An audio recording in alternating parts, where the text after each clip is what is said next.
I'm very pleased to be in Leighton Buzzard this evening for the launch of Tony Drury's fourth novel, A Flash of Lightning.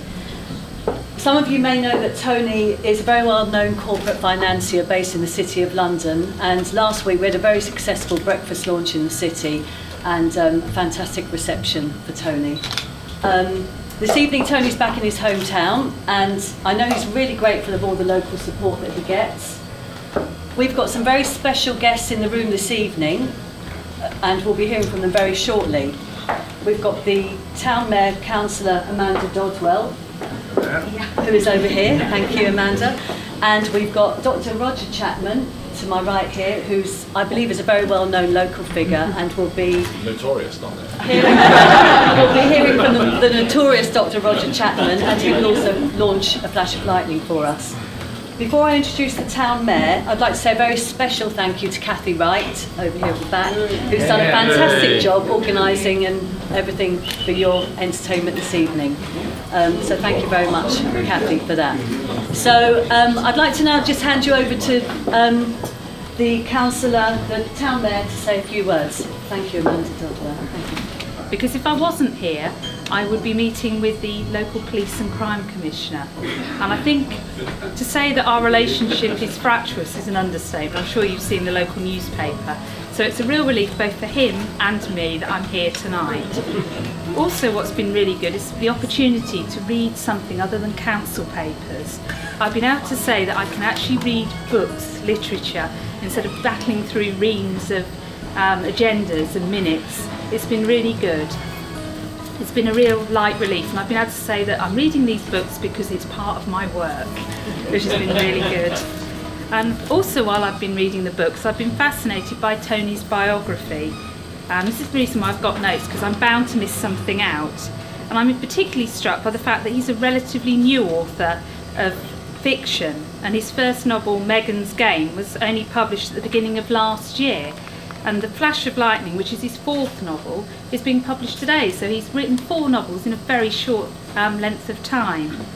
Before taking up writing novels at the age of 60, I read on the web that Tony was a successful financier, and he's the author of many financial books and a publisher as well. Going back, his career started in finance with a Midland bank, and then he moved over into city banking. Following the publication of his first financial book, he then spent some time working for the infamous Robert Maxwell, which I'm sure was really interesting, probably a real character. He was managing director of Waterflow Publishers. He then went on to spend the next 10 years or so establishing a financial publishers and writing a further 6 financial books. He's also involved with chairman of Exian Capital and Global Capital, and a director of Alpha Records Group plc. And I know that he's a passionate believer in small businesses, which for a town like Leighton Buzzard is great, because we've got over 3,000 businesses in this town, and many of them are at the SEM level, so that's fantastic.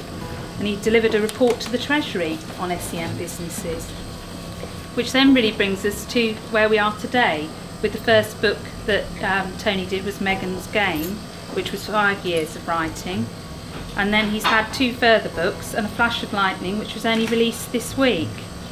I'm not going to give you an in-depth review of The Flash of Lightning because I don't want to spoil the opportunity to read the book, because it's really good. But I will say that Tony has managed to weave in his local connections. He's a resident of Leighton Buzzard, and he's managed to weave into the story a link with the Great Train Robbery, which, for those of you who don't know, this took place just a few miles south of Leighton Buzzard about 50 years ago this year. It's been a real privilege to be here this evening to join Tony as he launches his new book, because as you're probably aware, Leighton Buzzard has a long association with distinguished authors. Mary Norton lived just at the end of the High Street here, and she's well known for her classic novel The Borrowers. And I'm sure you're aware, as residents of the town, that we've got a children's literary trail, and I'm sure that Tony will strengthen our link with great works of literature in the town, and I hope he will inspire another generation of budding authors.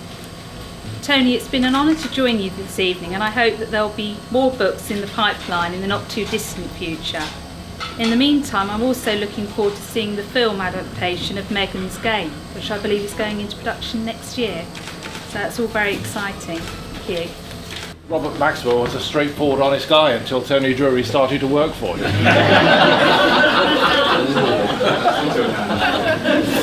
He told me I could be rude about him. He's given me license. I had tried to get online to Amazon yesterday. We've got a load of grandchildren, as some of you know, and it was time to buy Christmas presents, but I couldn't get through to them, and their website had clearly crashed. So I rang them up. Amazon have still got a telephone. And I said, "What's wrong with your website? I can't get through." So they said, "Don't you know Tony Drury's latest book has been published?" Waiting for the latest Tony Drury has become a bit like waiting for the latest Harry Potter. The mayor called you prodigious. I think it was prodigious, but I wasn't quite sure. It wasn't promiscuous, Tony. Tony, it's a great pleasure to be here, and thank you for asking me to say something. You may yet regret it, but we'll take that risk. It's also very courageous of you to invite here tonight, very liberal, if I may use that rather dirty word in your company, rather courageous of you to invite some of Leighton Buzzard's ladies of the night here. There's 3 of them. For those of you who don't and can't know that, there's a very, very vibrant WI branch in Heath and Reach, and their book group is called the Ladies of the Night. Here they are, and actually they're leaving afterwards to discuss, for one of their monthly meetings, to discuss the book. I don't think you've got round to Tony Drury's literary accomplishments yet, have you? But it must be on the list. It must be on the list. I think for me the Great Train Robbery is one of those events. I think a lot of us remember where we were when we heard about it. It's like Kennedy 50 years ago last week, the Twin Towers. There are a few of them, aren't there? These very significant events. And I love coincidences, serendipity and things like that. And I can remember that August the 8th, 1963, hearing about the Great Train Robbery. We can't have had a radio in our car in 1963. But we were going on a family holiday, Tony, up to a rural village in Warwickshire, not more than a stone's throw from certainly where your parents lived. I don't know if you ever lived with them in Stratford. So that was one coincidence. August the 8th, 1963 may not have been the exact day, but it was within a few days of me getting my GCE results and starting me off on the career that's ended up with me practicing in this town and with the friends and relationships we have. I have to tell you, I passed them all except Scripture O-level. I was so hurt I took Scripture O-level again and failed it a second time and then gave up. And of course, August the 8th, Tony always remembers very well. On August the 8th, 1963, there was a young 15-year-old blonde celebrating her birthday somewhere in southern England. So it's quite a special day as well. It is really a great pleasure to be here. Anne and I have to tell you, have a complete set of Tony Drury's books. In fact, we've got a Harry Drury as well, which is the best of them all, actually. Walking in the Cotswold Way, or something like that. We shouldn't have them. Actually, we were going through a process of trying to get rid of some of the accumulated stuff we have in our house. And I love collecting books, all sorts of books, and I struggle to get rid of them. But however, we've had to get rid of a lot of our books. And we went to the Oxfam shop in the High Street, and I said, we've got a lot of stuff in our house. We really need to, can you use it? They said, we'll take anything, with 2 exceptions. One is electrical appliances, and the other are Tony Drury's novels. Tony, I've never launched a book before, and I'm not quite sure how or what you do. I presume we don't smash a bottle of champagne over either the book or over your head. But actually, it is a great pleasure. I've enjoyed reading, I have to tell you also, Tony's early books were well known amongst the doctors in this town. Because at the time when we were not allowed to prescribe Mogadon, Tony's books were the perfect antidote to a sleepless night.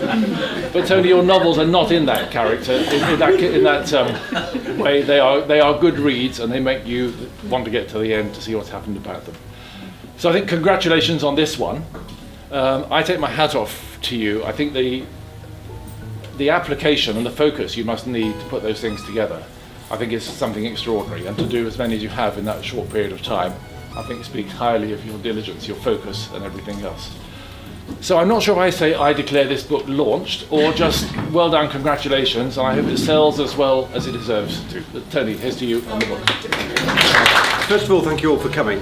It really does mean a great deal to be able to share the publication of the book with you, and without you the evening would have no meaning. So thank you all very much indeed. Town Mayor, there was a lovely speech, and thank you very much indeed for all you said.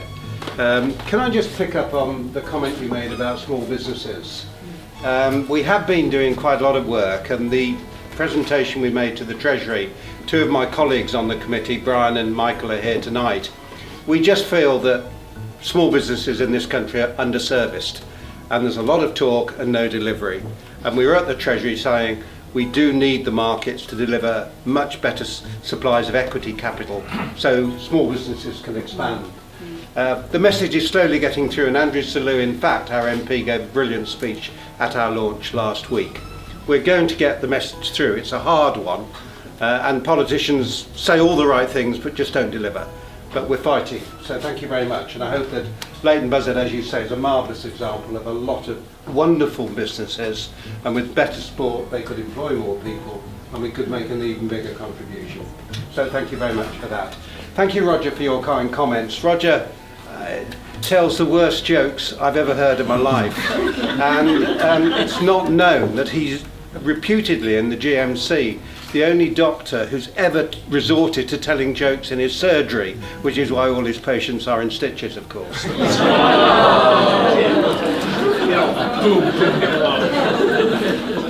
I've been rehearsing that. Not terribly well. Well, you don't often get a chance where you can't say anything. Okay, so we're at the launch of the book. There's one name on a book, there's a huge team behind it. And the other thing I don't do with my books is make dedications. I've never understood anybody writing a book and saying at the front, I dedicate this book to my darling wife, I'm sorry about my 3 affairs and I'm very sorry I'm an alcoholic, but I love you very much. Why you need to write a book to tell your wife how you feel about it completely defeats me. So we don't do dedications, but what we do, we make sure everybody who's involved in the books knows how much they're valued. And there's probably about 20 people involved in the books, and everyone knows how important they are and how much they matter and how much they'll matter in the future. So if there's no dedications, that's because we want people to start on page 1, finish on page 250 and had an adventure. That's what you're trying to do. The one downside of being an author is that the pressure never stops. You get the pressure of the launch, but of course then you start worrying, will people enjoy the book? But that's an ongoing fact, and it's lovely when you do get the good reviews, and even bad reviews help, because you can learn from a bad review and say, well, we'll improve next time. So thank you all very, very much for coming. I hope you, if you do decide to read A Flash of Lightning, the one thing I've been especially pleased about that is I've been in Leighton Buzzard with Judy. Judy and I moved down in the early 70s. Without Judy, I wouldn't be able to do any of this. She supports me magnificently in all I do. We've just celebrated 45 years of marriage, which is, as you all know, sapphire. And Judy made a huge mistake 45 years ago, saying yes, and has been regretting it ever since. But somehow we keep struggling through, and we've had today our birthday party with our grandson, who was 1, so there are magical moments for us. But, you know, I wanted, with A Flash of Lightning, just to say to the people of Leighton Buzzard a thank you for all I've taken and Judy's taken out of it in the last 40 years. And relating it back to the Great Train Robbery was fairly self-evident. It's 50 years since it happened. And I hope that you find the portrayal of Leighton Buzzard, that you're pleased with what I've been able to do. I hope you feel it reflects Leighton Buzzard properly. So thank you for coming, and I hope you enjoy the rest of the evening.